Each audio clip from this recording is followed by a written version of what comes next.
quand il nous dit, on y va. Ouais. Alors donc on continue cette soirée vivante et vibrante et on a la chance là d'être dans le bureau de Bertrand qui donc, alors est-ce que tu veux te présenter? Oui, bonsoir, moi je suis Bertrand de Malartic et donc j'ai fondé Champaina, ça veut dire champagne en basque, et l'idée c'est de faire découvrir les petits vignerons qui seront les grands vignerons de demain. Voilà, donc en fait on a une... prix littéraire à toi. Voilà, c'est mon prix vigneron à moi exactement. C'est vraiment l'idée de Champaina, c'est de faire comme ça aimer, ceux qui aiment déjà leur fait aimer encore plus, et puis faire redécouvrir un peu toute la diversité du champagne. Parce que le drame du champagne, c'est que on croit souvent que c'est toujours un peu la même chose.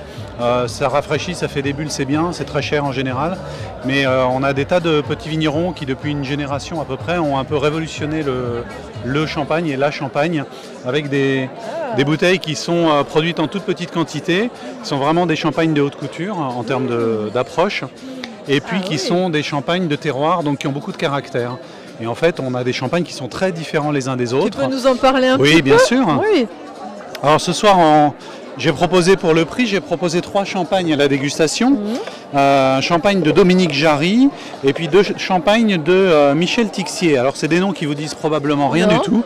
C'est normal, parce que c'est des gens qui n'ont pas les moyens marketing des grandes maisons de champagne. Mais par contre, eux, leur point fort, c'est vraiment de travailler dès la vigne un produit pour avoir le meilleur raisin possible. Et avec le meilleur raisin possible, en fait, ils font le meilleur champagne possible. Et c'est des champagnes qui ont beaucoup de caractère, donc qui sont très différents les uns des autres. Ici, on a un blanc de blanc qui est sur un terroir de craie. Et donc, avec ce terroir de craie, on a un champagne qui va être très minéral, très vif, très rafraîchissant, qui va très bien avec des fruits de mer, avec les produits de la mer en général. Et puis ici, on a un champagne de la montagne de Reims qui est sur des terroirs qui sont différents, plus denses, et qui, je vais vous le montrer, bien sûr, Michel Tixier ici à Chigny-les-Roses. Et donc lui, il fait avec cette cuvée-là un assemblage des 3 cépages, et on a un champagne qui va être très rond, très fruité, très élégant, qui convient un peu à toutes les occasions, mais qui a vraiment un caractère différent du premier. Et puis on a aussi des raretés parfois, comme ce rosé de Saignée, vous avez vu, il a une couleur incroyable. Alors j'ai pas mis de sirop de cerise dedans. C'est la macération des raisins en fait, qui est une technique rarissime en Champagne, puisque ça doit être à peu près 1 ou 2% des champagnes rosés en Champagne.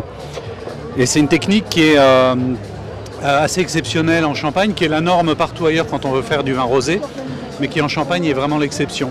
Et ça donne des champagnes qui ont beaucoup de caractère, qui sont très fruités, un fruité très explosif, très expressif. Et de façon d'en parler. Exactement. Et c'est vraiment, c'est des choses qui sont pas très connues. Et voilà. Et moi, ce que j'aime, c'est les faire découvrir et que les gens se disent, mais attendez, vous m'avez mis du kir là-dedans. Non, c'est vraiment la couleur naturelle du raisin. Et d'une partie et du raisin qui fait du champagne blanc d'habitude. Voilà. Et donc toi tu es originaire de Champagne? Alors malheureusement non, je le suis de cœur maintenant. J'ai fait d'autres métiers avant et c'est vraiment la passion. J'étais amateur de vin et c'est la passion du champagne. J'ai redécouvert le champagne à travers les vignerons et je me suis dit c'était un moment de ma vie, j'avais envie de changer d'activité et je me suis dit il faut que je fasse partager ce produit incroyable que personne ne connaît en fait. Et du coup je me suis lancé dans cette activité d'événementiel. Voilà. Et donc tu es ici alors alors maintenant je suis à Biarritz, oui absolument, je suis à Biarritz. Et donc je fais des animations pour les entreprises, ça peut être même pour les particuliers, une soirée d'anniversaire autour du champagne. Alors on peut me trouver, quand alors c'est la minute promo, on peut me trouver sur champaina.fr bien sûr. Voilà.